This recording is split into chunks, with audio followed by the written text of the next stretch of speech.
in Midwest. She's like, you think hockey's not Oh going to be a high school no! sport? Oh, exposed. Oh God.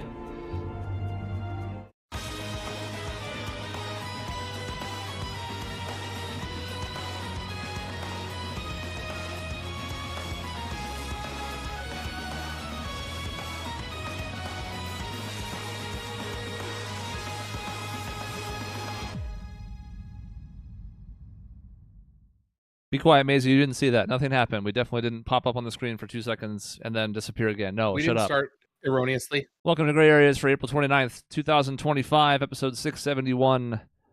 We come to here today to bury the Suns. Yeah. And they deserve to be buried. They fucking suck. What I love about Thanks, Sean. Way to set the tone. What I love about this is that Like- Sean and I are both wearing new shirts that we got for cheap during this season because we still love this team, even though they're massively flawed and have problems that we're going to get to because we still support this franchise, even though we're going to talk a lot of shit about this season and what it looks like going forward. I'm not actually going to spend all my time harping on just the Suns. I also want to harp on the NBA fucking us with the creation of the second apron. We'll get to that in the second half. Yeah. So I've done Yeah. some You research. wouldn't do a show, though, if you didn't care. Like, you wouldn't spend Right. Well, 25 minutes on this if you didn't care. maybe. But there's two types of fans. There's fans where your team can do no wrong no matter what, and then there's fans who, you know, you're still ride or die, but you can acknowledge like when your team was just trash, and our team was. There's no excuses, right? You're Like, a pretty trashy team, yeah. It was just we had every But- opportunity to succeed, and we just couldn't. And I don't know why. We're gonna get to that, I think. There's another group of fan though that hate watches the team no matter what they do, to the extent of when we're up 2-0 in the finals and then end up losing, it's like, oh well, Booker's not a championship player, we got to trade him. It's like, no, that's not the time to do that. Like, how stupid are you? Those are the super fans who don't know how to balance their emotions, though. So when they lose, they don't know how to handle it, and they're like, oh, and so they're whining, and the whining is, Booker's not good enough. We have to, as though, you know, we could just flip him and get somebody great. If he's such a loser, who are you going to get for him? But, you know, that's a different story. I have seen people who are just negative all the time. Like, even being up 2-0, it's like, hey, you know, this team isn't going anywhere else. We're not set up for the future. It's like everything is negative no matter what they do. I hate those. But how many times have they been hurt to where it's just a defense mechanism? They've just been hurt so many times they have to be negative because it's a miserable existence to get positive. It's the hope that kills you. I know, man, I would rather get hurt 1,000 times for the one joyous day. That's a philosophical thing at this point. I Well, think. you're getting pretty close to that, actually. With the 1,000, I think at we're about least. 990 Not the glorious at this day, though. That's yeah, still. we're about 990 hertz at this point. Yeah. Yeah. Glorious Day seems to be somewhere on the distant horizon, if anywhere, but we'll get to that too. I mean, look, let's lay it all out on the line right here in the beginning. Great. We all made predictions in the mid-50s for win totals this season. Yeah. Even Vegas, who is much more, bullish and or unbiased in this matter, had us at either 48.5 or 49.5 wins. The Suns got nowhere close to that number either. And you can go back and look at some of the preseason predictions. While we were a little bit on the higher side, everybody thought the Beal move was going to work somewhat. Were there going to be issues? Sure. Were we going to be able to defend enough? That was certainly a valid question then, and it's even more poignant now. But nobody thought this was going to happen. There was no predictions that are going to be like, yep, the Suns are a sub-500 team this season. How? You know what, though? Like, God, I hate to blame it all on Beal. Like, let's start diagnosing, right? Yeah. And I hate to blame it all on Beal, but it, when you do fantasy, and I don't even like fantasy, but when you're doing fantasy, you have to be really careful about the way that you spend your money because you have like limited options, right? What we did was spent $50 million on what ended up being a $10 to $12 million player. Like, he had some games where he scored okay. He was a serviceable backup. That's not what you want from a $50 million guy. Serviceable backup. And that just kills you. We could have paid 3 other guys in that same area and been so much better off. But, like, so when you look back at it, Durant kind of did Durant things. I don't think he had a bad season. I don't know if he had a great season if you lose that much. But, like, he had a solid, good season. Booker regressed a bit, but really kind of had a decent playmaking season. When you break it down, the guy who really failed us was Beal and Bud. But let's not worry about Bud quite yet. Beal, and I would throw. It's hard to throw a min player under the bus as hard as I kind of want to, but Tyus Jones was supposed to be more than the min player at the min player level. He was supposed to come in like, hey, I gave you a discount so I can play my way into a good contract next season. And he shot himself in the foot completely this season, being a min player, basically. He showed he wasn't any better than that. And that hurt us a lot because he was supposed to be the solidifying force to start the offense, not turn the ball over, and allow Beal, Booker, and Durant to do Beal, Booker, and Durant things. And it didn't happen. I have a third person I'd like to throw under the bus. And to be clear, there's so many. As much as our fans are eager to point the finger in one direction, there are so many fingers that we don't have enough on our hands. The third one to me is a combination of Bud, who's already been mentioned, and Yusuf Nurkic. Mm-hmm. And didn't help. We can argue a lot about what happened with Nurkic, and was he misused, and did he stop caring, and where does the fault lie between him and the coaching staff in the front office? Bad. Last year, Frank Vogel coaxed a decent season out of him by playing him a lot more in drop and coverages on defense that he was more suitable for. This year, Bud tried to turn him into Brook Lopez. Mm-hmm. He is not Brook Lopez by any stretch of the imagination. Brook Lopez, a multi-time All-Star, who's now starting to sundown a little bit as he is now 37. But regardless, like, Brook Lopez is Brook Lopez. You don't find a lot of those around. And Yusuf Nurkic wasn't this season. So you can argue either getting him in the first place was a massive problem, which some people would because of giving it to Monty Kamara, or that having to give up a pick to get off of Yusuf Nurkic was the biggest problem surrounding Yusuf Nurkic. And either side of you could be correct. Why not both? Maybe that pick could have been used to get Butler. Who knows? But maybe the hindsight of getting Nurkic in the first place, I think, is short-sighted and backwards thinking in that sense, where it's like there was a thought that Nurkic could do at least serviceable things. He couldn't do what Ayton did at his prime, but at his peak, but it was still he was a serviceable guy who could at least step outside and shoot when needed in a big body. So, and Kamara, there are a lot of people who touted him when we drafted him, but he's a second round pick. You have no freaking clue what he's going to turn into. You can have a good idea, but you have no idea what he's going to turn into. And I argue that he's overrated by Suns fans because we're just so desperate. He's playing well, don't get me wrong, but overrated in what people are treating him like he's, going to be the next superstar. He's he's a rotation player. He's shown that much because his defense is good enough that he's a rotation player, which is excellent for a second round guy. And you can see why Portland wanted him in the deal, because people go, why'd you throw him in there? It wasn't a throw-in. Portland wanted him to make the deal. It's the same way with giving up both McHale and Cam to get Kevin Durant. Well, you shouldn't have thrown both of them in there. Well, you can certainly argue that, and I would agree, but you had to throw in something else to make the salaries match, and what else would the Nets have wanted besides those two? Yeah. Jay Crowder? Oh, wait, that already happened.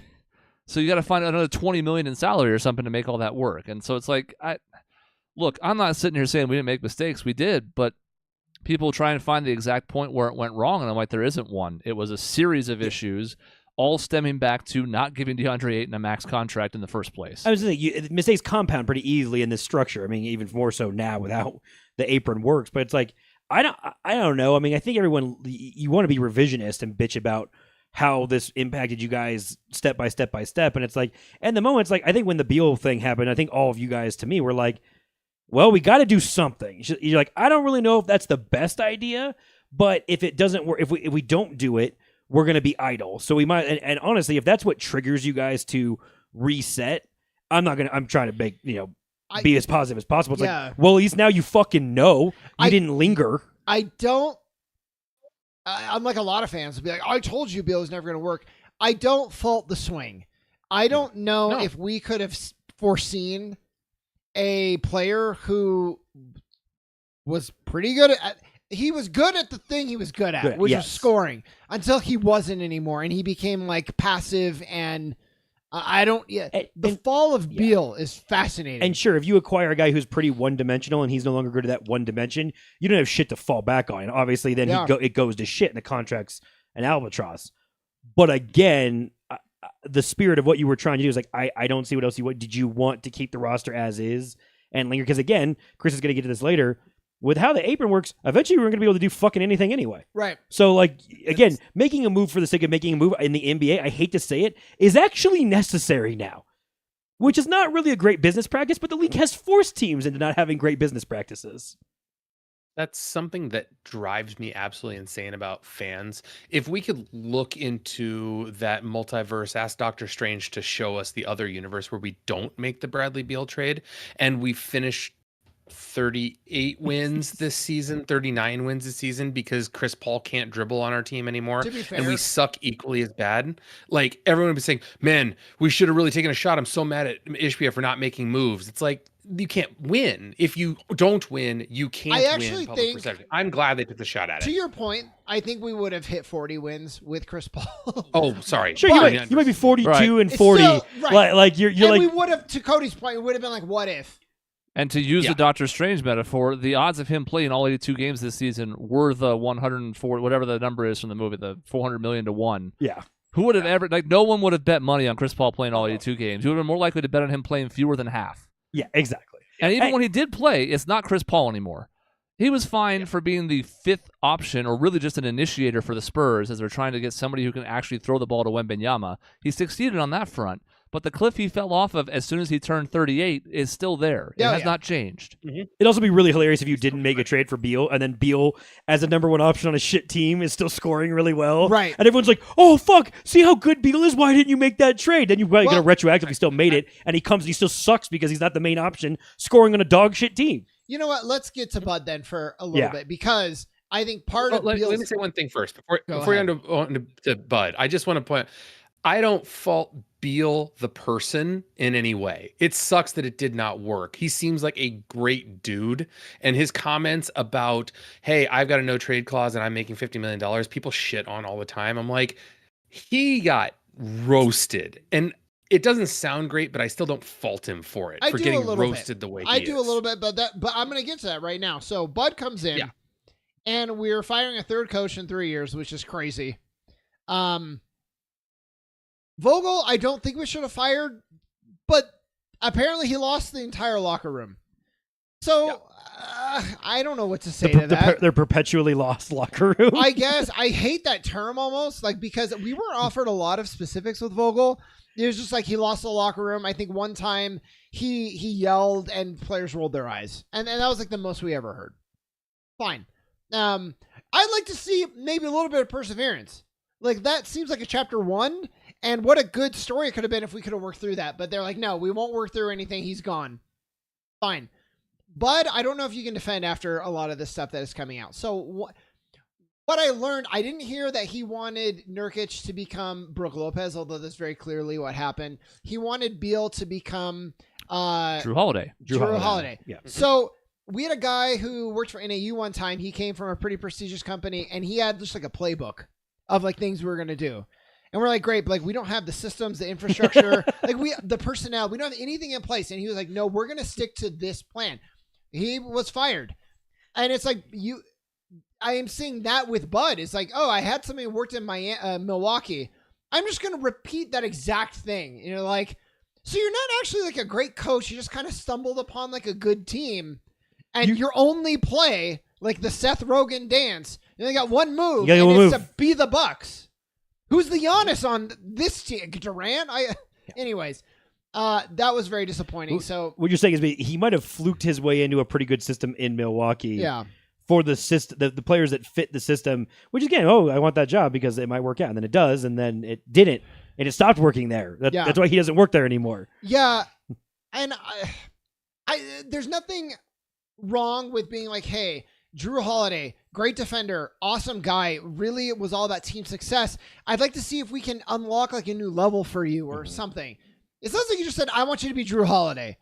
And you should know the egos and stuff, they come into play. That's, Dave, my criticism of Beal, is he seemed to take that really personally. And I'm like, bitch, Drew Holiday's better than you, and I'd rather have him on the team. So check yourself before you get all upset about that comparison. I mean, I can agree with you on that. It's the problem is, how was it worded? How was it phrased to him? How was it told to him? We don't know that. And the whole thing with that too is you're not going to tell a 10-year NBA player to become a completely new player at that point. Bradley Beal and Drew Holiday are not alike in many, many, many ways. So you're going to tell a guy who has been the first option on a team for a long time to completely change who he is.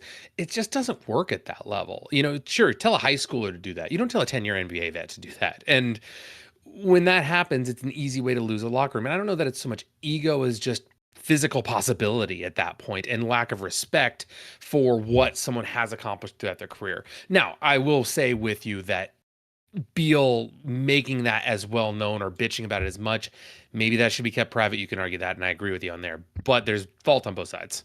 I think there's only one example I can think of a 10-ish year guy who was a number one option, maybe an all-stars type of player, becoming a role player in the last 10 or 15 years, and that's Andre Iguodala.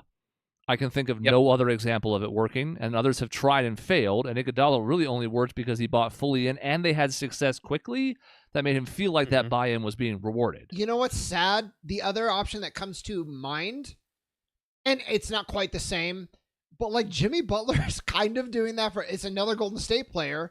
Something about the culture of Golden State. It's not the same level, Chris, but like you see somebody who's like, yeah, I was this one dude, and I'm going to kind of just be like the second or third option. I'll do whatever you need me to do to win. That's not all players are like funny that. Thing is, Jimmy Butler could have been more of a Jrue Holiday than Bradley Beal ever could have been on the Suns. If we could have swung that, he could have been our Jrue Holiday for sure. Absolutely. To me, the most damning piece of evidence against Bud is the fact that both our offensive rating and defensive rating went down. You know, Vogel was known as a defensive-minded coach, and somehow with a top 7 of 8 that was the same between the two seasons, that team was 13th in defensive rating. Top half, and 9th on offense. So that's why they were a good team. And were they good enough? No. But like, there's a reason why they were solid, 16 games over 500, because they were good on both sides of the ball. At least average on one and good on the other. Well, we dropped from 9th to 10th in offensive rating this year with the supposed offensive genius of Budenholzer, which we talked about in the season preview. That didn't reach fulfillment, and we dropped to 28th in defensive rating. That's below two teams that we're trying to lose. Yeah. And I mean, this sounds super cliche, typical coach speak shit, but like, isn't a lot of defense just effort in a way? Yeah. And so you lose the locker room, and the best way you what's the thing the guys are going to want to do? Well, they're going to go fucking score no matter what. Why wouldn't you want to score in an NBA game? You're not going to slack off there as much. Where you're going to not give a shit because you hate your coach and he's pissed you off is probably defensively. Yeah. And by so the way, like, that's a really easy answer to that, but it's like, wow, I wonder if that reflects a little bit of like, you guys aren't that bad defensively. You just fucking hated your coach. Look at what we're seeing in the playoffs right now. The gap between pace in the regular season and pace in the playoffs has never been wider than it has been so far this season. Yep. There are people getting mauled out there. We got near fights in every series so far. I'm furious about it. Now's not the time, but it's another debate for another time. It's interesting because in some ways I like it. I wish we could find a middle ground. Exactly. But I do know this more than anything. Our team would have been fucking trashed in the playoffs because we are soft as fuck. Yep. We are finesse. We are cutesy. We are too cool for school. And that would not have played in this year's playoffs. If we had even managed to make it, we would have gotten run the fuck out of the building. Yeah. And, you know, it's funny. You mentioned about effort, Cody.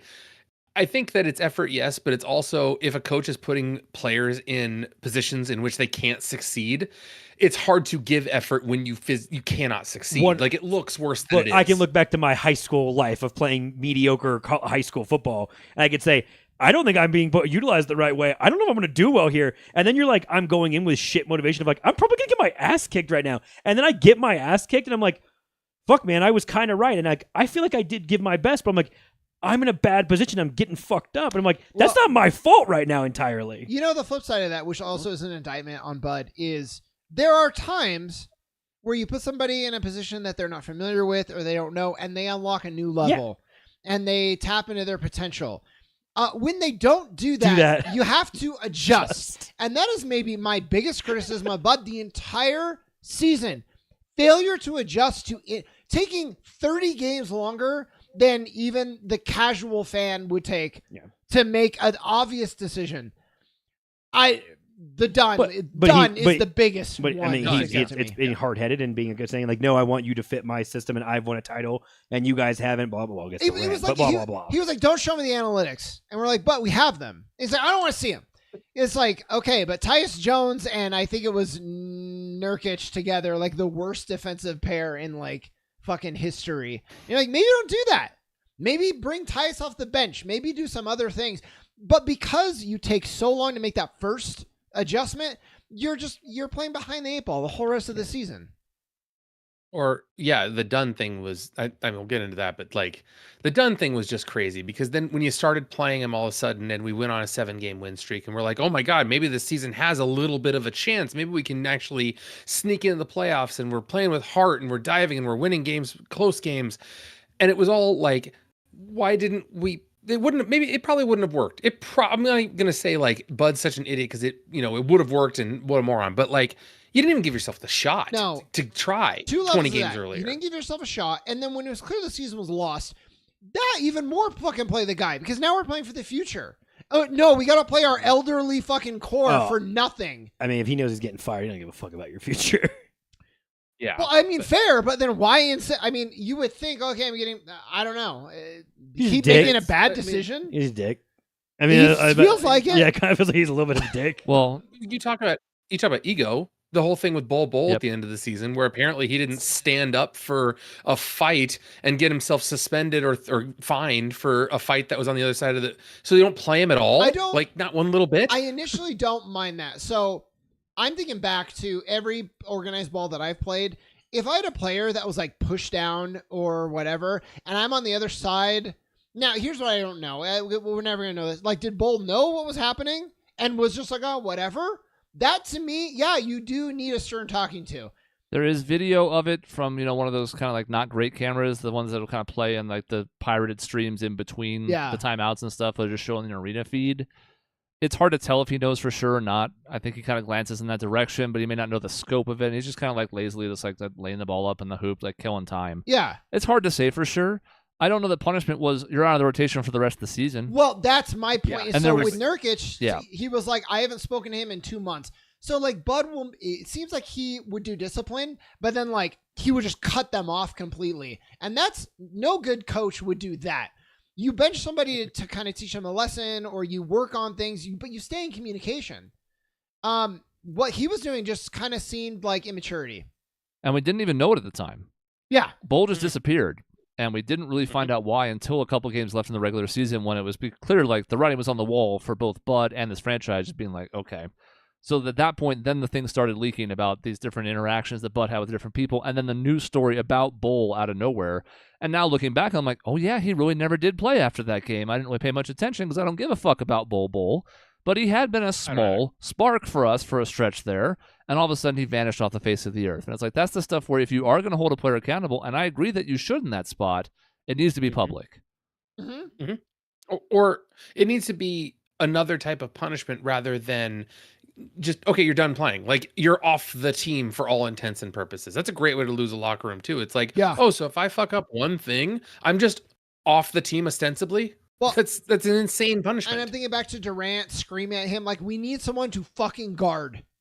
Like, please, coach. And it's like, nah, we're going to go with Tyus. Okay. And we got Ryan Dunn, who can be a pretty good defender in the NBA here. No, I think at this point in his career, Ryan Dunn a little bit overrated with our fan base of what he can do on the defensive end. Sure. You still play him. Because the only way to get him from overrated to like a good is through those reps. And he improved. I thought he had a solid season, especially for where we got him. He was streaky for sure. Like he was streaky in his shooting, which was expected, but also he went from making 6 threes last season as a senior in Virginia to being a decent 3-point shooter in the NBA, which is something, absolutely something. Yeah. And you imagine he's going to continue working on and improving. So it's something that you gotta give reps to a guy like that on a team that is not doing well, especially. I don't have a lot of indictments for some of the players on our roster. You mentioned Durant and Booker in passing. A little bit below the standard that they've set for themselves, but still top 20 players for sure. Durant would probably have been in contention for third-team All-NBA if he hadn't missed the last 10 games with injury. I don't even think he ended up playing enough to qualify because of that stretch. He didn't. But I think he probably would have made third-team All-NBA. Booker, probably not, but about the same numbers for the two of them, really. Beal, we talked about. Grayson Allen took a step back, but again, is that use? Because, he was a little bit bulkier at the start of the season, but he still shot like 42% from 3. He wasn't the league leader this year, but he was fine. Royce O'Neal, a solid role player, probably shouldn't be like our 4th best, but like a rotation guy for sure. And everybody else was a minimum, which we're going to talk about when we talk about second apron. So, for all the criticism that Mason Plumlee got, and he deserves some of it, I have to keep reminding people he's a minimum guy. There's a reason why he's available. He's not the guy making $50 million a year, so your ire should probably be directed elsewhere and not at the guy making $2 million, which is actually less than Ryan Dunn, by the way. Yep. A rookie contract is still a better scale than it is for the veteran minimum guys. I want to talk about contracts because that's my way to jump into the future. Because there's not much else to say about this season. We fucking sucked. Almost just about, unwatchable at times. Yeah. And it's a shame because there were times, especially when it was at least somewhat working, where it's like we're getting to watch Kevin Durant at the tail end of, it's hard to call it his prime, but like he's still very much Kevin Durant. And Devin Booker can go on some outstanding scoring bursts and just have games where he takes over. And when both of them are clicking, it's a lot of fun to watch. But then there's other games, like you said, that are just absolutely miserable. But like, here's what we're looking at. It doesn't switch. That button is broken. That's right. We can force it. Switch, dumbass. Cool. That's a weird crop. Oh, because that's Vin Durant and Adley Beal. Hold on, I think I can fix that. Vin Booker. And Vin Booker. Vin Durant and Vin Booker. The Vins. The Vin brothers. We coined that right now. Won't matter because Durant's gone. It's like how many games are you going to get use out of that now? That's a good question. While we load that up, I mean, how much are we cheering for the Warriors in this round? Because it's just like, one, I'd much rather watch the Warriors beat the winner of the Timberwolves and Lakers, and two, like the idea that they're going to get so desperate that, hey, we're going to get all of our picks back. Like, who knows? I'm so sorry. Can I just go on a really quick tangent about how the Warriors are like the fucking heroes right now, and the fucking asshole Rockets are just, they're like the full villains, and I've never rooted for Golden State as much as I am right now.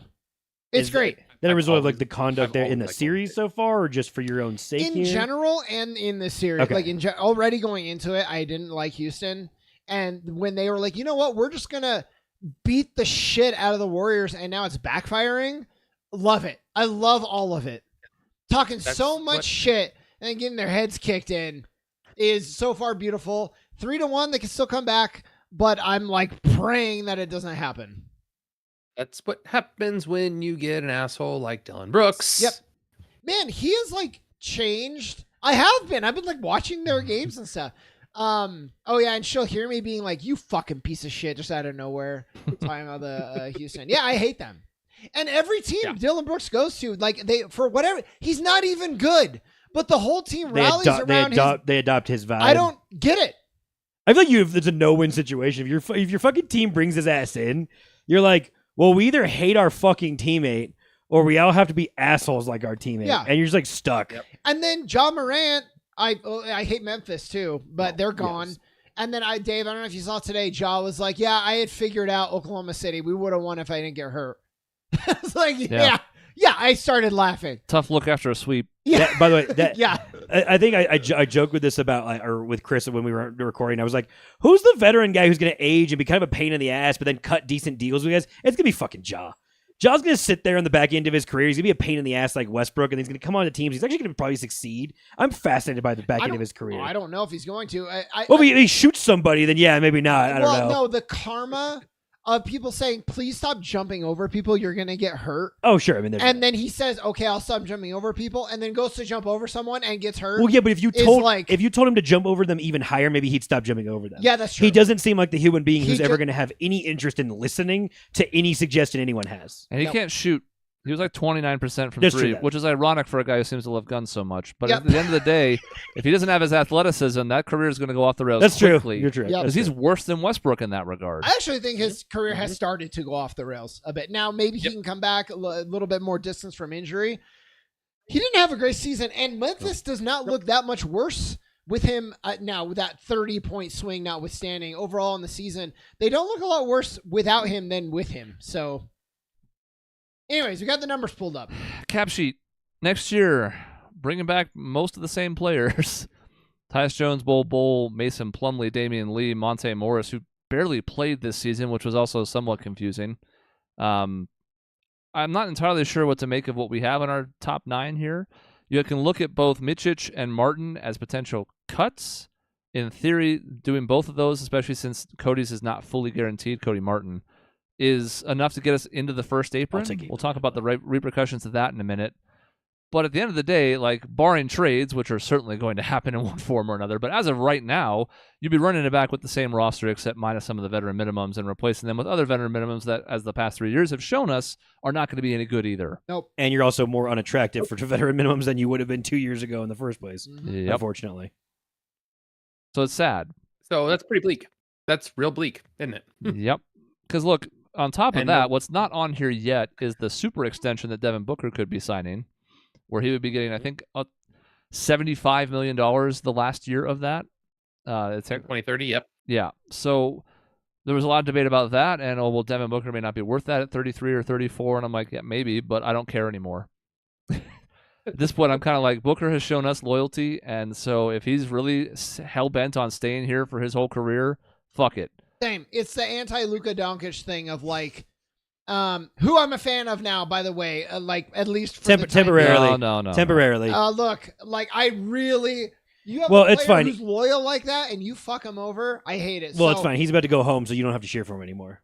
I know. To that point, Devin can't- Booker, yeah, you pay him whatever, and if he's not LeBron James for your team, fucking fine, because that loyalty and the fan base matters.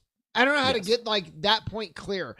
To me, it matters more than winning matters. Hopefully they go hand in hand, but fans should come first. So we absolutely have to keep Booker, and everything else can change.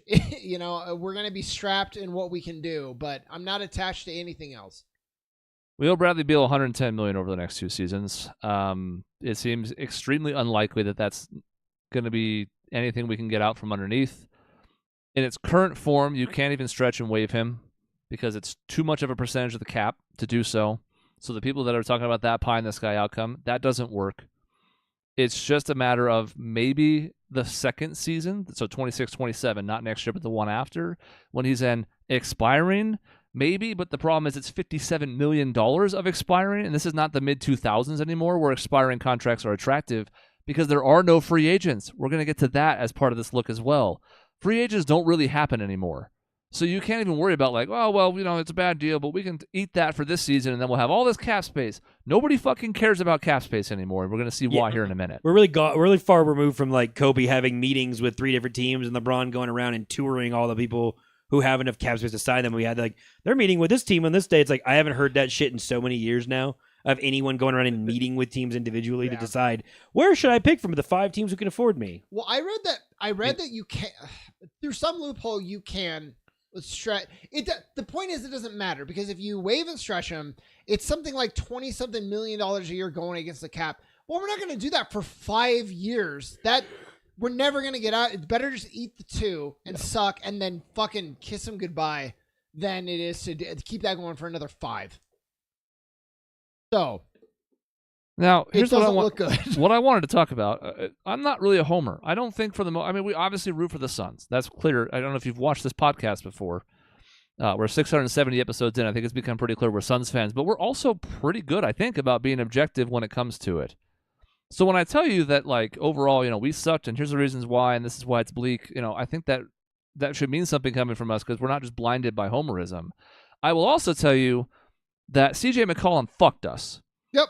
And it's time for us to talk about that a little bit. Obviously, at the time of the Kevin Durant trade, we don't know anything about aprons or the details of the new CBA. The new CBA is ratified about 4 months after the Durant deal goes through.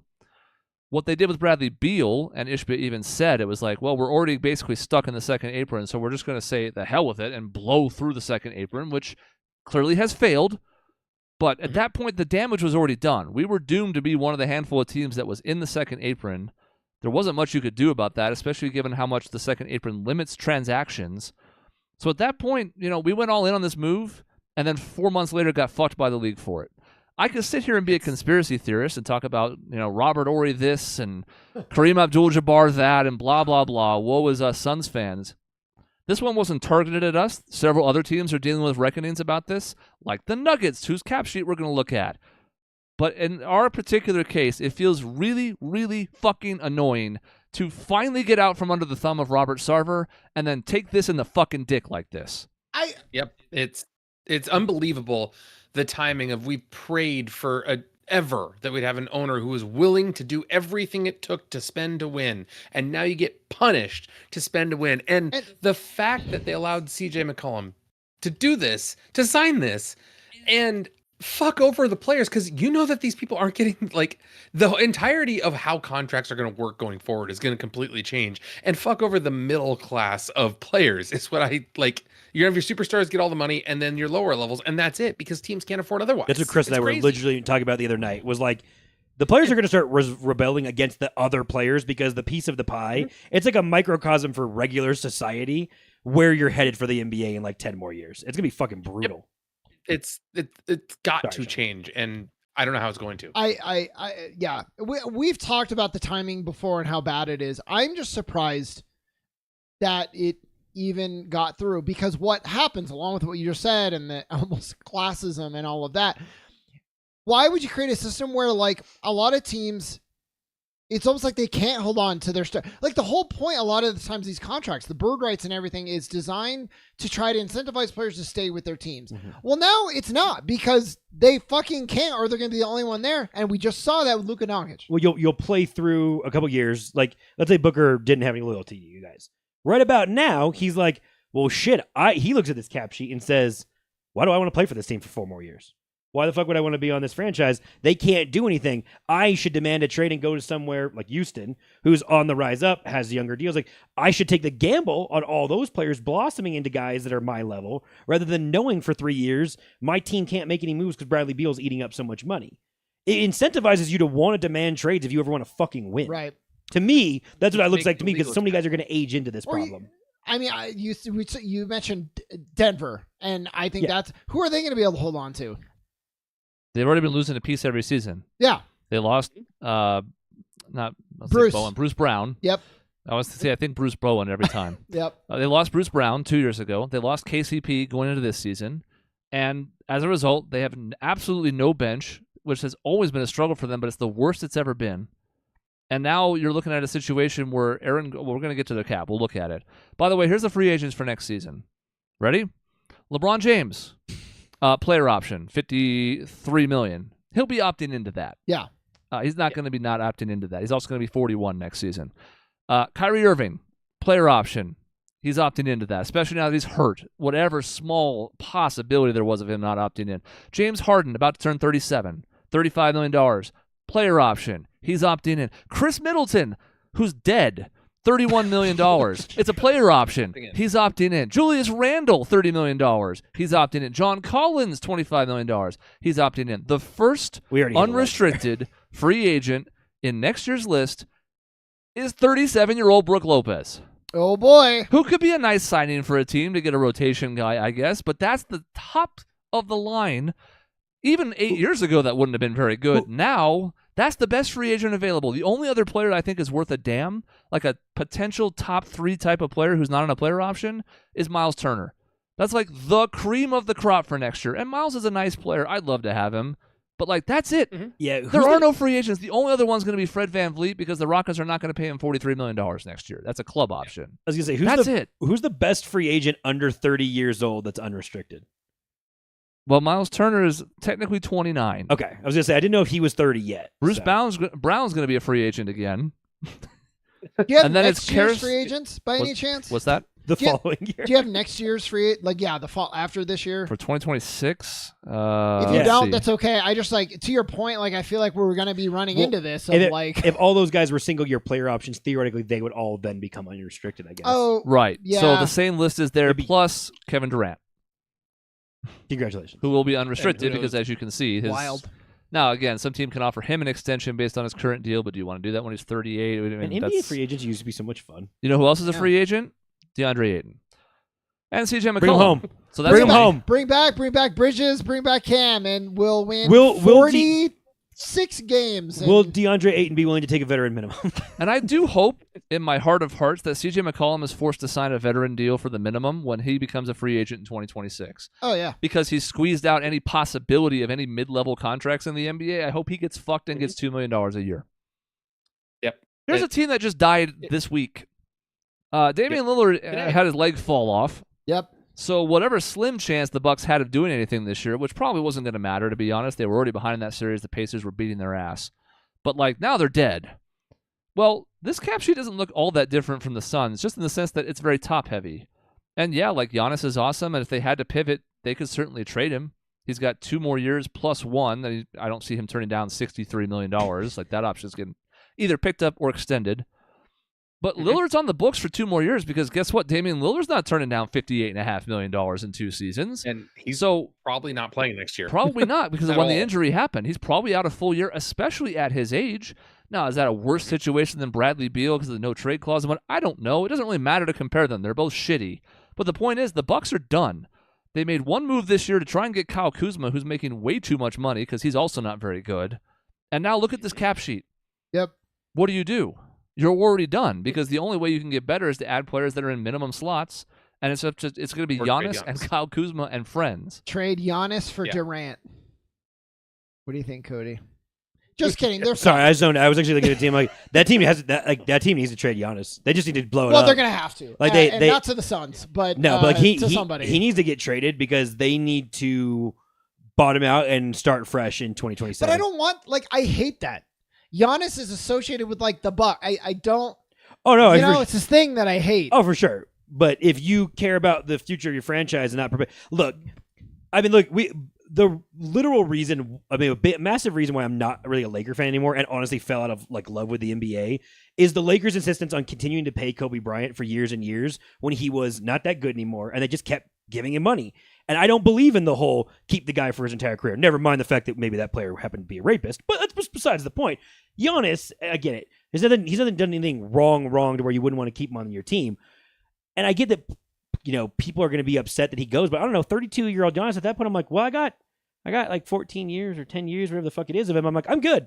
I would like to move on to where, are you going to enjoy your 2 years of Giannis while you're a 7 seed and Lillard has 1 leg for another year or 2? Or are you going to enjoy the next 15 years of your watching the Bucks, them trying to figure this shit out and build back up? And granted, that's hitting the draft and finding stuff correctly, but look, the Spurs just did this because they bottomed all the way down and got fucking Wembanyama.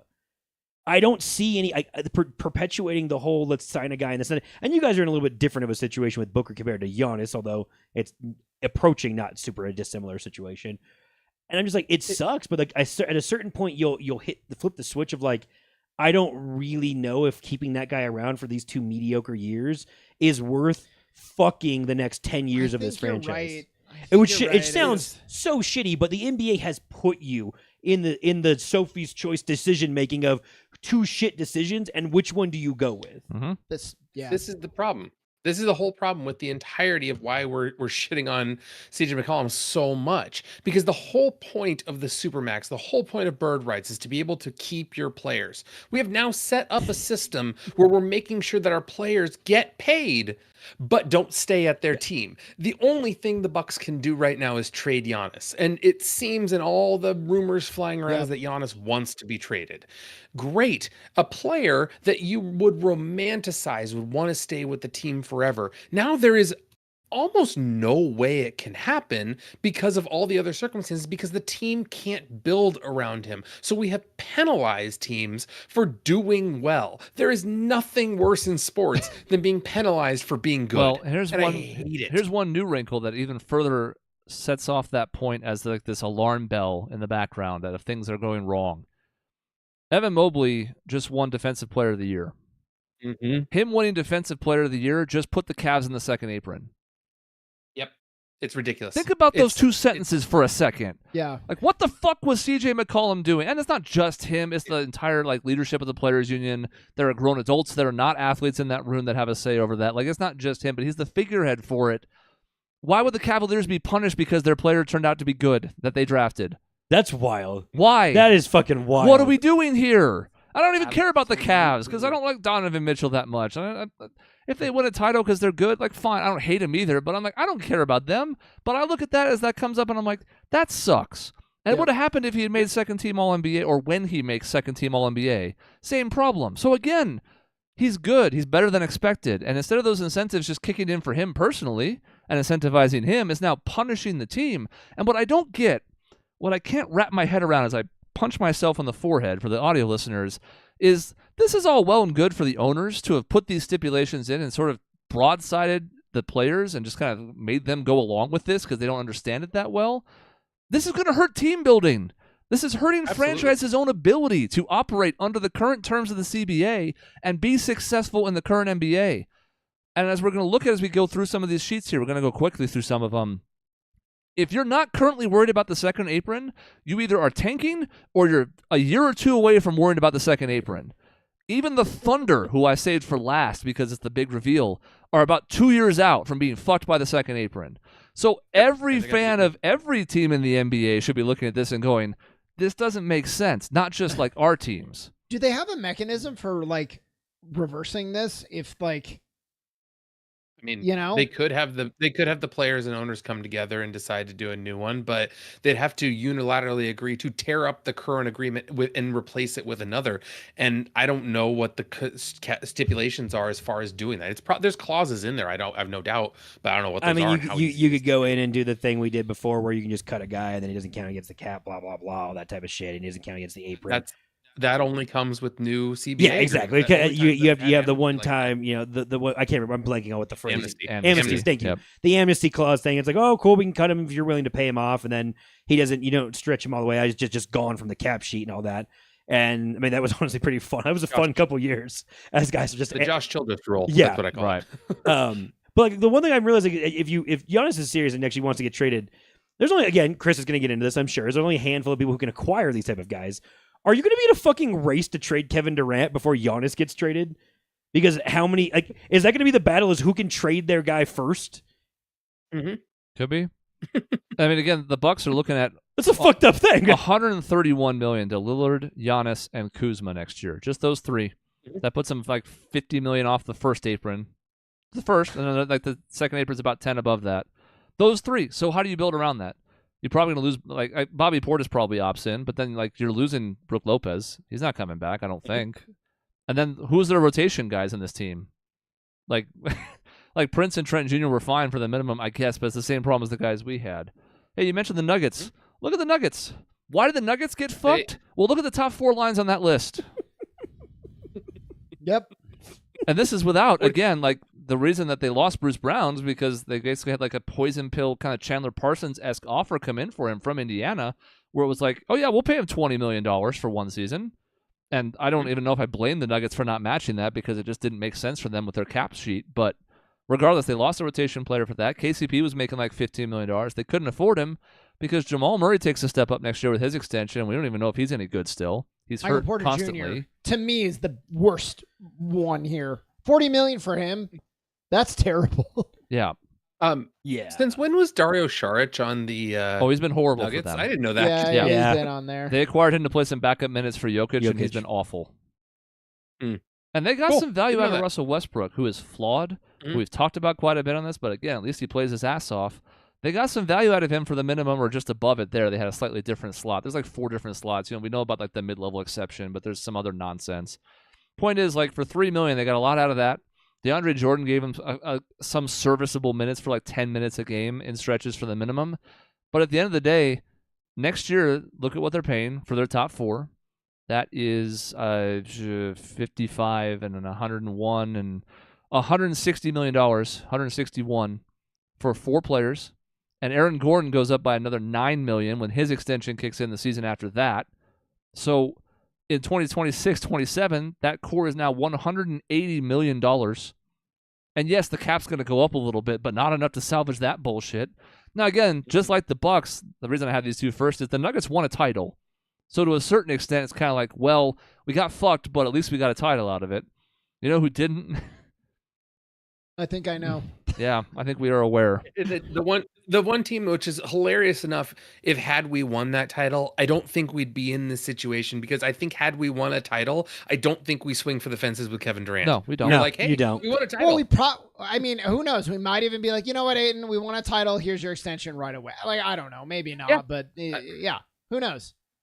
Well, I mean, you can't even predict what Aiton's mindset would be in that sense. Yeah. Oh, I want a title. Even if I'm not super happy, I might as well stick around in case we can win another one. Like, you might.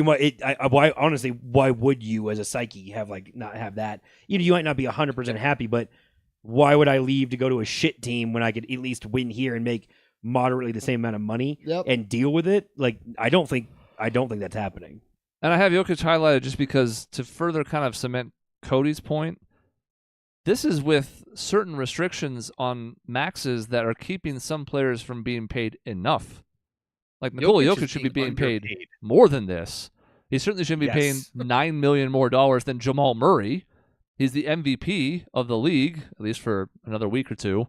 So, like, he should probably be making like $75 million a year. He should be getting that Devin Booker type money we mentioned. But it's all about like when certain extensions hit and what percentage of the cap they are in a given year. So, like, if anything, the Nuggets could be more fucked if they were actually paying Jokic enough money. And I guess the Bucks with Giannis. There are only a handful of players like that. But imagine if it was worse. The Boston Celtics are one of the other teams in the second apron right now. I wanted you to pull them up because I like what they've done. I like that they've kept everybody together. But how can they continue? Well, they can continue because every other team is in deep shit, and they're the ones who are young. I mean, I guess Denver wasn't super like old either, but there's also a difference between Jamal Murray and Jason Tatum. I mean, and but look at that, $130 million between the two top guys. Just keep writing checks for the next 3 years and keep that team together, and hopefully win 2 more titles. And then though, they're fucked when you come to like 28. Yeah. For the next couple of years, where their players are still in their late 20s, like they get. I mean, like why wouldn't they be able to potentially win? I mean, I don't know what Chris Tapps' next contract looks like. We don't have any fucking clue. I think Chris brought that one up too. I'm like, well, they're kind of set for another couple of years. They're probably gonna win another fucking title at least, which is gonna be annoying. And again, they won a title. Yes, they already have one. All of this it's also washed away with the fact that they won a title. It's not washed. It's too strong of a word, but like it makes it a lot easier to swallow. They're positioned to like the Nuggets are on the downward swing, and you guys are where you're at. Would you say downward? Downwards it's not strong enough. Downish. But like Boston's still one of the best teams in the league and is one of the favorites to win the title this year. And I would argue, whether they win or not, barring a massive injury, they're going to be a favorite to win the title again next year. So when you say wash it away, it's like next year. What? They're fine. Yeah, like they're mostly in a fine place to bring their team back next year. They're going to be fucked when those guys are 31, 32, and 28. Exactly. Then you're fucked. But to Chris's point is, here's different stages of the fucking that you're getting out of the apron. They're just getting into the fuck range. I see, but I don't like, and that maybe that was an intention. Is like we don't want to have winners keep winning. We want there to almost be more like the NFL in the sense of it seems like the a league different should team really can hate win the Celtics and Warriors. Then. Well, so then you look at this and you're like, so a team that wins, then they have to like. Yes. I miss the. It's real hard to like have a dynasty now because like you can't keep the. It's really hard to keep the team together. They have a starting five and affordable contracts. Yes, the Jays are getting a little expensive, and Tatum's extension kicks in next year, so he's $20 million more expensive. And look at their roster. Their top five is awesome. Their starting five is as good as anybody in the NBA, and they're all locked up for this season and next. Great. Al Horford's gone. That's a rotation guy. Maybe he signs for the minimum. He's also getting older, but there's some risk there. Peyton Pritchard is a really good contract for them. 6th man of the year. Mm-hmm. That's a steal for them, so that helps them fight this off to a certain extent. They got to pay Sam Hauser $8 million more next year. That's 4 minimum contracts. So even on this cap sheet, where they're positioned pretty well for now, as you said, there's some stuff looming at the end of it where it's but now they're losing 1 or 2 rotation players potentially. Yes, not their starting 5, but even they're going to feel the sting of this a little bit. I would argue that Bruce Brown leaving Denver, it was what stopped them from being true contenders. So I think so. It matters. One body. I mean, that's X number of minutes for playoff games. When you shorten your rotation, one of your 7 or 8 rotation guys all of a sudden is plucked out of that. How many fucking minutes a game is that that impacts you? It matters. Replaced by a player you actively don't want to be playing. And it's, again, to Chris's point, there's not really much in free agency. You're going to get 38-year-old guys in there. Who's all of a sudden popping into the Celtics to keep that rotation at 8 or 9 in the playoffs, replacing that? Especially, I mean, Horford being what he is, it's a different type of player than just finding a guy who could score off the bench. Yep. So, okay, but those are like the older teams, and the teams that are either currently good or like on the down slope, right? Like the Bucks and Nuggets probably have already peaked at this point, it seems like. Here's the Cleveland Cavaliers. Young rising stars, right? And look at the players on this roster. Other than Tristan Thompson, and I guess Javonte Green, who doesn't play, these are all players in their 20s. Alive? Yes. They're all players in their 20s. However, Evan Mobley's extension kicks in next year, deservedly. Like, there's nothing wrong with the amount of money he's getting paid. This is a borderline all-star. Again, defensive player of the year. So you don't really have any qualms with him going to like 38 next year. That's pretty good still, considering. But then you have a lot of these mid-tier guys. Like Jared Allen's a steal at $20 million, but his goes up 2 years from now, starts escalating. DeAndre Hunter, they got at the deadline. He's making a lot of money the next 2 years to be a 7th rotation guy. So now they're starting to face some problems because I have to scroll down to see it, but that total is $207 million for next year, and that's not factoring in the guy who should have been 6th man of the year but didn't play 20 minutes a game to qualify, which is some other dumbass new wrinkle in the whole like games played stuff. Ty Jerome. Yep. Ty Jerome was probably 6th man of the year if he played 0.3 minutes per game more, but he didn't. He only played 19.6 or 7, so he's not eligible, which is. So if anything, it's like you want to start your guys who are 6th man of the year more because then they get more minutes to accrue for the award or some dumb shit. The point is, the Cavs are like well-positioned. What a horrific point you just made, by the way. Yeah. Just absolutely horrifying to say. Yes. The idea a coach has to play that game is horrible to think about. Yeah. Like the idea of, oh God, I need to make sure I play him less because then he'll get an extension kicked and we're fucked down the line. Like that's a horrible thing to think. You want a reason why I'd argue like for like, you know, management of minutes and all that stuff and benching guys in the year? It's because right now you're telling me that every team can only afford to have like 3 good players. So if they fucking lose one, their season's shit, and then they have like a 4-year window, and they just burned a season. You've basically speed run to the end of the point, which we're almost at the end of the episode. But that's the problem: is like everybody looks at the Suns' top 3 and they laugh and they point. It's like, well, you better have your top 3 correct because that's all you're going to afford in this new CBA. Right. Yep. I want to point out, Suns had Ty Jerome too. They did. Just you know, he was not. Who could have known? Yeah. He wasn't very good. I'm just saying. But you're right. And by the way, was shout part out of to the Ricky Chris Paul Rubio deal, and- making some money down I there. know, at the that's why I bottom. waved hi to Ricky. Yeah. Hey, buddy. This to that point, Sean, he was part of the Chris Paul deal. And if you're going to tell me that you are mad that we traded away Ty Jerome to get Chris Paul at the time we did, shut the fuck up. No, I'm not. I think I'm he's just- more so laughing at the idea that he sees names that are contributors who are like, I know. damn, in hindsight, that would be Yeah. kind of helpful in our 6th man of the rotation. year. Yeah, we had him. Yeah, we did. Yeah. But that's $207 million for next year. So where are they going to get better? Yeah. Now they have their young core, and their top 8 are secure, except Jerome. Wait, But where are they going to? If somebody takes a step back, if somebody gets hurt, they have no margin of error. They're already fucked, and they're in the middle of their like rising ascendancy, Good. and they're already kind of fucked. Wouldn't you argue that Hunter is that move? They basically just said, well, we got one move in the next 2 or 3 years.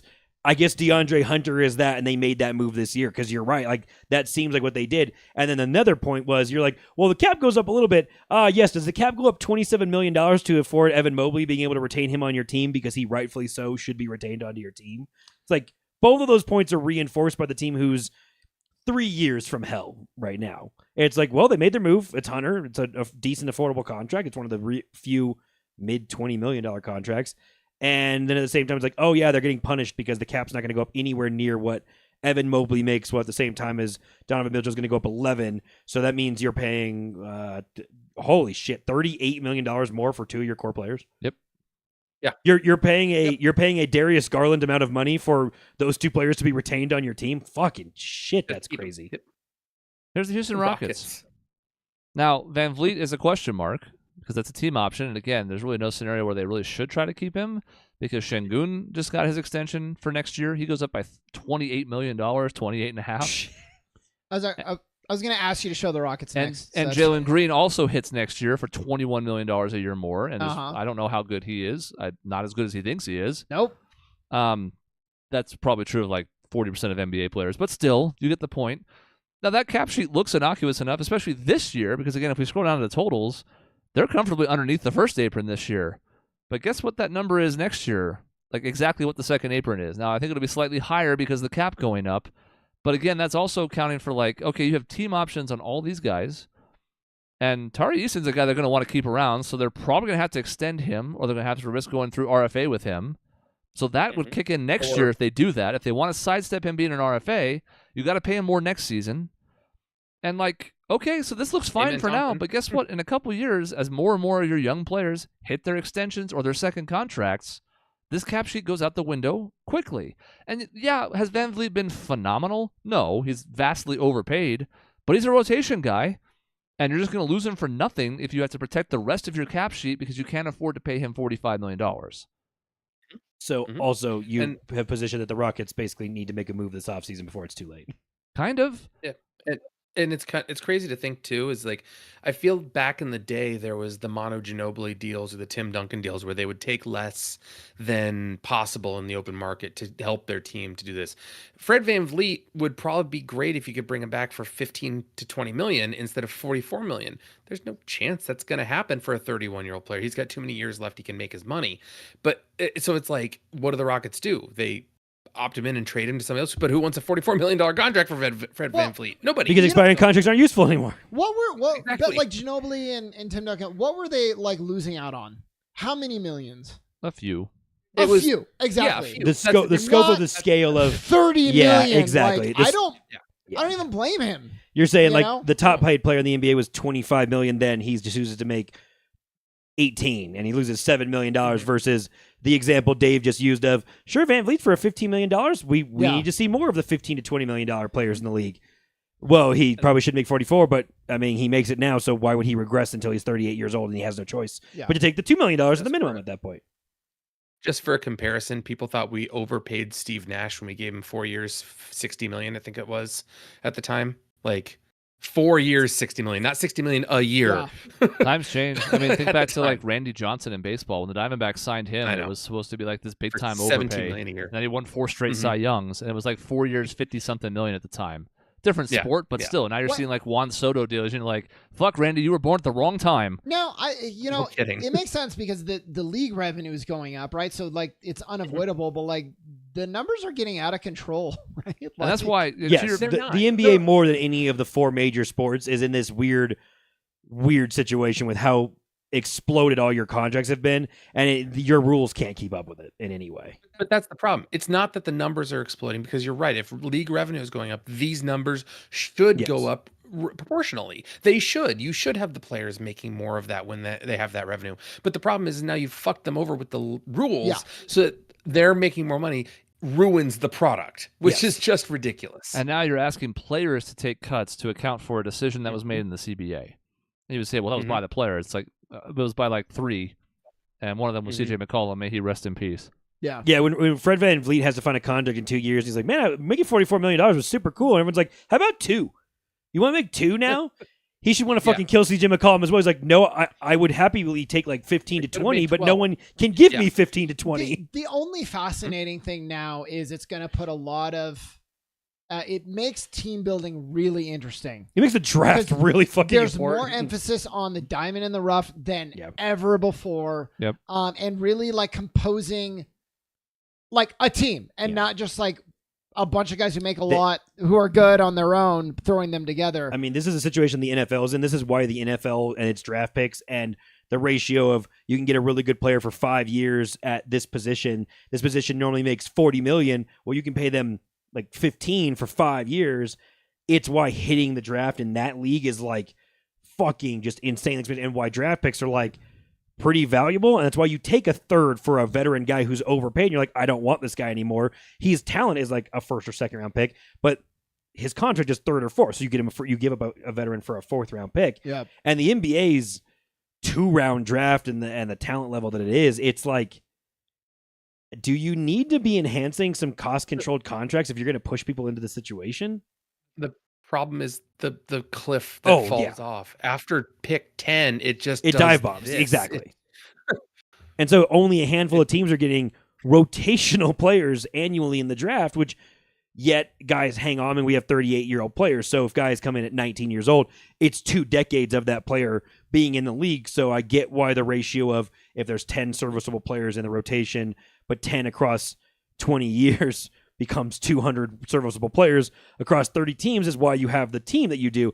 It just makes getting those players in, it takes so much time, and you have to string together 3 years of it to get a rotation, which is what the fucking Celtics did and why they're sitting in this And situation. then at the end of the 3rd year, you're fucked anyway. Yeah, and you're fine. Then you're Because fine. It's all those fine. players are having money. There's 2 more. I forgot to pull the Knicks up. I want to save the Thunder for last. We'll go to the Knicks quickly because they just need to see how top heavy they are. Yep. And even That Bridges sounds at 25 million for what it's worth. Like, It's still a steal. and that's gonna skyrocket, right? When he signs a new contract I at don't 30 know years old, that it is. I don't. or is he he's gonna not tank that down? good. I think he seems like the type of player who should be getting about exactly what he is. Mhm. if that type of Jalen contract Brunson. exists. Right. And the crazy thing is Jalen Brunson's on a steal of a deal for them right now. Correct. And that's why they've been able to do this, and it's why they were able to pick up Karl Anthony Towns as like their last all-in, push the chips in the middle type move. But again, you look at where those top three are going. Are Karl Anthony Towns, OG Anunoby, and Jalen Brunson really going to be good enough to win a title? No. I wouldn't think so. And that's with some complementary pieces around them like a McHale or a Josh Hart that are also going to fall off here pretty soon. And then, Cat's making $61 million in 27-28. So again, like this is a team that is still relatively young. Most of their core guys are about the same age, 28 to 30-ish. And yet there's a reckoning coming, if not next year, certainly 2 years from now, because the cap's going to restrict any ability they have to add other players. High campaign, I see you. Yep. So before the season, Matt Ishbia, we like when our owner says confident things. We want him to go to bat for us. We want him to, to be the mouth of the fan. He said that 27 out of 30 teams would kill to trade positions with us. Yeah. That was wrong. That was very wrong. The one team that everybody would want to trade to be with is the Oklahoma City Thunder. Mm-hmm. Now, there's a lot to like about what you're looking at on the screen here. Caruso and Kenrich Williams are the only players over 26, not just in their 30s, the only players over 26. And yet, the reason I brought this whole thing up, so Shea's gotten his extension already. He's going to skyrocket into a supermax going into 27-28, but whatever, he's probably the MVP this season. That's fine. There's nothing wrong with that. But look what's going to be coming down the pipe here in 26-27. Specifically, Chet Holmgren and Jalen Williams are both going to become $40 million a year players because of the way the cap percentage works by that time. They also have to pay more for all of these draft picks because look at these slots that they have here. Kason Wallace for $5.5 million. Nikola Topic. I don't remember who the fuck that was. I don't know who that is. The other Jalen Williams is on a smaller deal, but like any other draft picks, all the draft slots are specified to be certain percentages of the cap based on the point at which you get them in round one. So they can't even necessarily afford to add veteran minimum guys because all these picks they've got, and surely at some point they're going to trade some of these and cash it in. This is the sheet and the roster that everybody would trade for right now because of what it currently is and what it still can be. And yet, within 2 seasons, they're going to have to make some decisions on at least 2 of their talented young players because they simply will not be able to afford to keep them all. And that feels like a fucked up situation. I guess it's good that the Thunder aren't just going to dominate for the next decade in that sense. But like this this team acquired a ton of assets, did extremely well to get Shea and all the picks they did in the Paul George deal, though that was a byproduct of Kawhi. And they too are going to get punished by the second apron within the next 2 seasons because everything is going to get expensive. And if you have at least 3 quality players, you don't have room for any more. Well, and so I think an owner can do, like the Oklahoma City owner, they could say, you know what? Okay, we're going to stay in the second apron, and they don't have the flexibility, and they have to pay fines. But maybe they're like, you know what? We're going to rock with it. We're going to keep the core together. So I guess that's an option, but like you don't want to be in the second apron because if somebody gets hurt or whatever, all of a sudden you find yourself in the Suns position where there's nothing you can do to get out of a tight spot. And there's nothing you can do. And if somebody doesn't pan out, you expected DeAndre Ayton type player to continue ascending in talent. What if Chet Holmgren just falls off a cliff? Yeah. Like, you don't know what's going to happen to these times. You don't expect it to, but all of a sudden, Chet Holmgren makes $40 million a year and all of a sudden he's not that good anymore or falls off. There's plenty of players that have done that type of thing. So you can plan out perfectly and draft perfectly and set yourself up better than any other team you could possibly want. And yet you get punished for that success. And look, the Thunder, again, would not trade positions with anybody, so this is going to seem like nitpicking, but in 27-28, Holmgren's going to hit $45 million in 26-27. The next year is going to be around $50. Jalen Williams is going to be about $45 that season, and Shea's going to hit something like $75 million the first year of that next extension that kicks in. That is $165 million for 3 players. 3 very young, very good players. Jalen Williams is probably going to make an All-NBA team this year. You can figure it out around those 3 pieces because they're all in the right timeline. But then even that season, forgetting every other player on this roster, Alex Caruso is going to look like something of like a yoke around the neck. And that's a great trade for them. They absolutely should have done it, and it makes sense to extend him when they did. But $21 million for Caruso when your cap sheet has those three on it in 27, 28, and he's 34 years old, they're going to be looking at that contract in 3 years, much like we're looking at like Grayson Allen right now, where it's like, God, like he's one of our only mid-level salary guys, but like, is he the right fit for us? And if they're in the second apron, they have to trade him and only him in a deal. They can't package anybody else. Yep, exactly. Well, which means what they need to do and what someone like smart like Sam Presti is going to do is they're going to trade him next year. And again, we're going to have a possibly great all-time team that could be together forever have to kneecap themselves because you got to cut a rotation player to save yourself for the future. And it sucks. Because Sean's right. To a certain extent, you could just be like, all right, we're going to commit to the roster we have right now and spend on them aggressively and go into the second apron, because at that point your flexibility is gone. But if you're confident in the group you've got and you've got talented young players like this and can lock them up, it's less bad than our situation is. But you better be right about those players. Yep. Because if you're wrong, you're fucked. And it's like, it's too much punishment. Like the league, I didn't understand this fully at the time, and obviously nobody really fully could until you saw it in motion. I'm sure there were cap experts and stuff much smarter than I am who looked at this and at least saw some of this coming. But this has got to be far worse than anybody imagined, and it's going to be bad for the league going forward unless they find a way to correct it. Yeah, I agree. We're out of time, but maybe next week or a future week, I'd love to talk about the playoffs a little bit. And also we didn't address like what should the Suns do.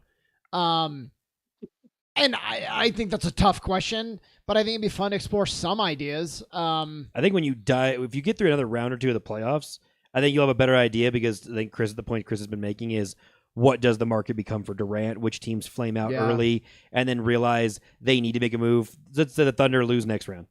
Let's say they're out in the Western semis, don't make the Western Conference Finals. Do they decide they want to make a change now and bring Durant back into the franchise, whatever it might be, or do they want to go and try and get Giannis? Like those type of things, I think you find out by the teams who go out earlier, because this first round of the playoffs is some teams are pretty overmatched right now. Yeah. But once you get to those semifinals of each conference, I think that the losers of those series are all in really fascinating situations. So maybe in a few weeks we can do like a part 2.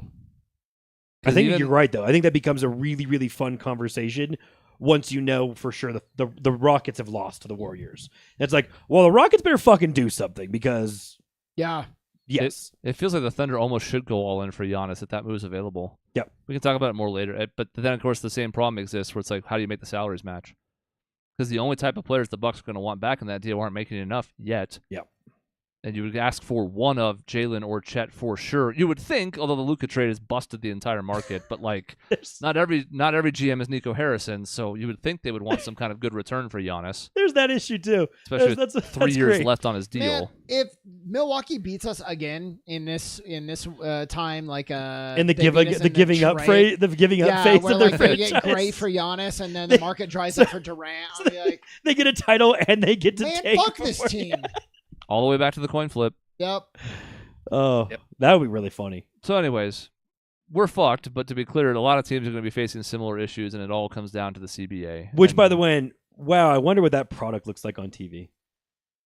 Because, again, to Sean's point very briefly, I mean, some of these first round matchups have not been very fun to watch. I don't know why anyone's fucking watching. I don't know why anyone would have watched basically the Bucks Pacers series. I have no fucking clue. How about fucking Miami Cleveland? I don't know why anyone would watch Miami Cleveland. I have no clue why anyone would watch Boston Golden Orlando. State Rockets has been great, but like it's few and far between. And I know the first round's normally in that realm of things. So again, that's why I'm not going to overreact. Be like, oh wow, look how shitty the playoffs were. You get to the next round, it's like, okay, but when are you going to have good competitive games? Sometimes you can see why they did like 5 games. Like yes, a 5-game series. Absolutely. You know? Just get it seems overmatched. Get them out of here. Yeah. I mean, there's such a big disparity. Never mind the fact that, again, teams like the Heat, in my hot take opinion, like have no fucking business being near the playoffs in the first place, but that's all besides the point. And the best of 5 gave the lower seed a better chance to upset, too. It did. It either dusted them out of there if they were terrible, or it gave you the chance to just sneak 3 games out of 5. Maybe you win a series and you probably lose the next round, but you still get to do something famous, you know? Sean, what they'll do instead, they'll make the last 3 rounds 9, and they'll keep the first round 7. Yeah, exactly. That's the direction. That was actually what I was going to say, yeah. It's just going to keep going up. All right, that's the end of this episode. Next week, we'll see what we end up getting to. We got some video game news to catch up on. There's some other stuff, and who knows, we can even talk more basketball. It almost might be fun to talk about the playoffs at the end, but by then some of the stuff's so old that it might not matter. So we'll talk about it a little bit off air, but Dave is back for a bit. So it's a great time to talk about basketball. Thanks for joining us for us talking through our emotions about the Suns. We are still Suns fans. That won't change. I'm not. What do we do for the future? I don't know. Be sad probably, but I have a nice new shirt, so that's cool. That's the end of the episode. In between shows, you can find us at our website, grayareas.live or youtube.com/@grayareaslive. We'll see you next time.